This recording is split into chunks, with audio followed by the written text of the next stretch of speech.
Hello everyone and welcome to the Oblivion remaster with me, your host Crypto Gamer.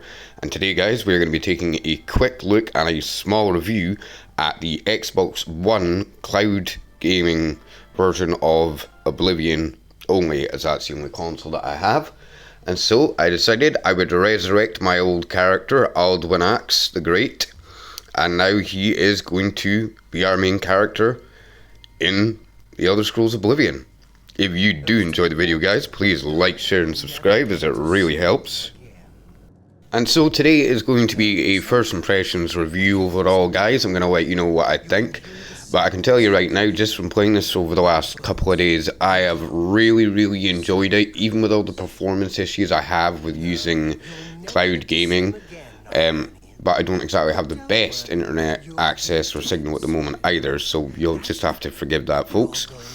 But overall, I'm very impressed with it. I mean, this is definitely more than a remaster to me. This is a little bit of a remake, just because of all the new added features that they've added into the game, which has been brilliant, and the way that they've overhauled the animation systems for the way people speak, along with the new graphical ray tracing and even the facial animations, along with just the high definition detail. It looks really good in this Unreal Engine 5, and I'm quite happy with this. I mean, if I had an Xbox One X, I would actually buy the copy myself, but instead, cloud gaming will do.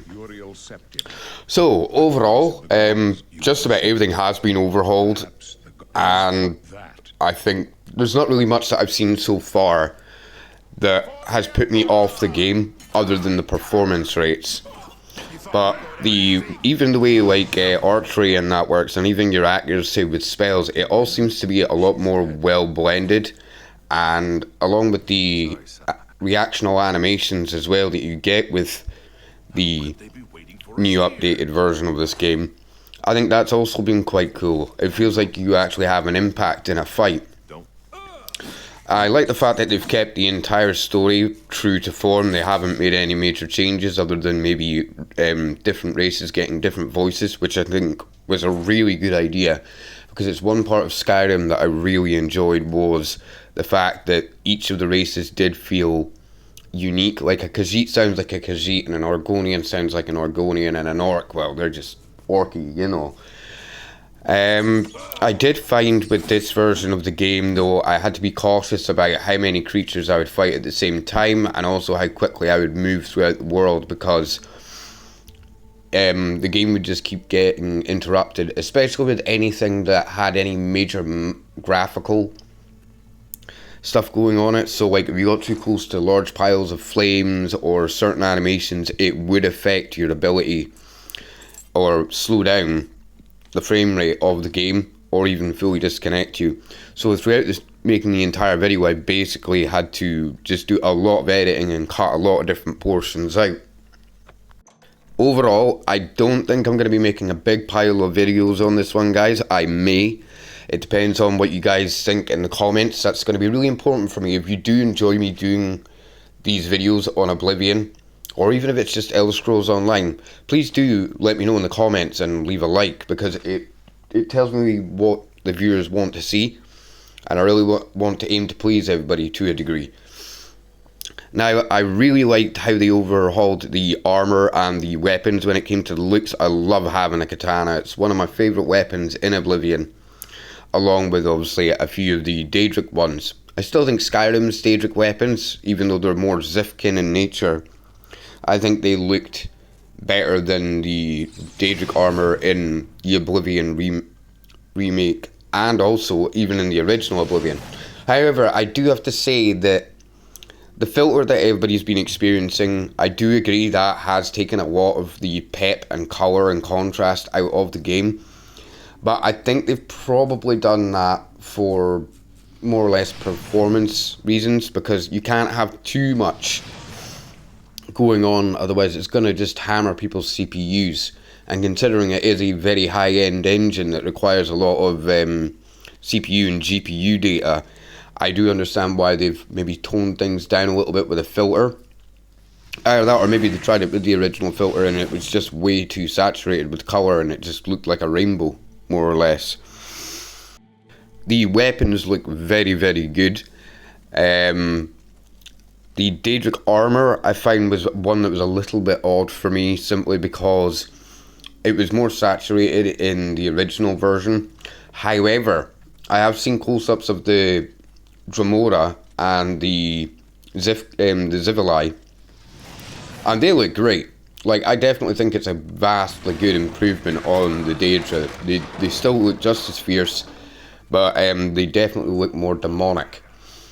I don't know, it's a toss-up for me between the Skyrim Daedra and the Oblivion remastered Daedra, but I will be doing a comparison on that later on in my next video, guys, which will be on the Deadlands, of course, because after this I just went straight to Kvatch to see what the Deadlands would be looking like.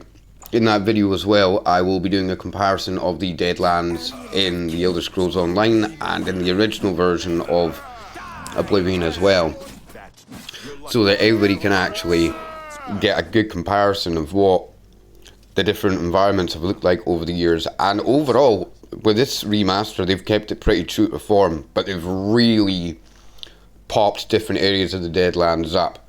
But as I say, that will be for another day. I really enjoyed seeing the tutorial quest in all its new, refreshly painted glory. I thought it looked absolutely beautiful, and I think they've done an excellent job on this. The only clips is, I would say they really need to get their performance boosted up. They need to get that sorted out so that the game is a bit more playable.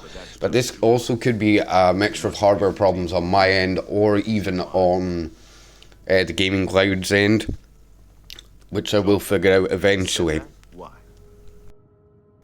So, if you've never played Oblivion before, I'd really like to know in the comments, guys, overall, what your first Elder Scrolls game was. For me, it was Oblivion. And then Fallout 3, of course, was the next Bethesda game that I played. And then, of course, Skyrim, and then the Elder Scrolls Online. For me, the Elder Scrolls Online, just because it's a large MMORPG, I personally have found that that's going to be my main home for the channel in general, and just because it's the game I play the most. But this has really given me some food for thought, and now I do want to do a whole new series on Oblivion, or at least mix the channel up a little bit, as I've done a massive block throughout the last 7 months solely on Elder Scrolls Online, especially with things like shorts as well. But overall, I really would like to know what you guys would think to that. And now we are getting close to the end of our journey. Now that the Emperor has been assassinated officially, I have now got the Amulet of Kings, and now I will be slowly making my way back out towards the wilderness.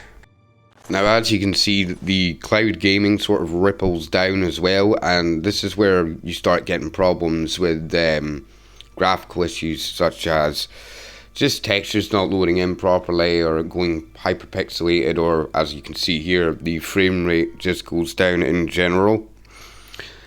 I think once they've gotten that sorted out, I honestly would rate this entire game a good solid maybe 8, maybe 8.5 even for a remaster, or as I would consider it, a remake overall. It's really got my attention. I mean, look at fighting these goblins. You can even see the detail where when you hit the wall, it will even spark, which I think is quite cool.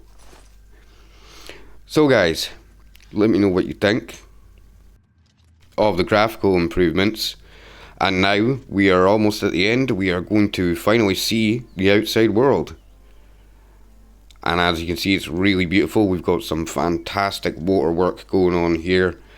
I love the ray tracing and everything else that we've seen. And well guys, this is now the end.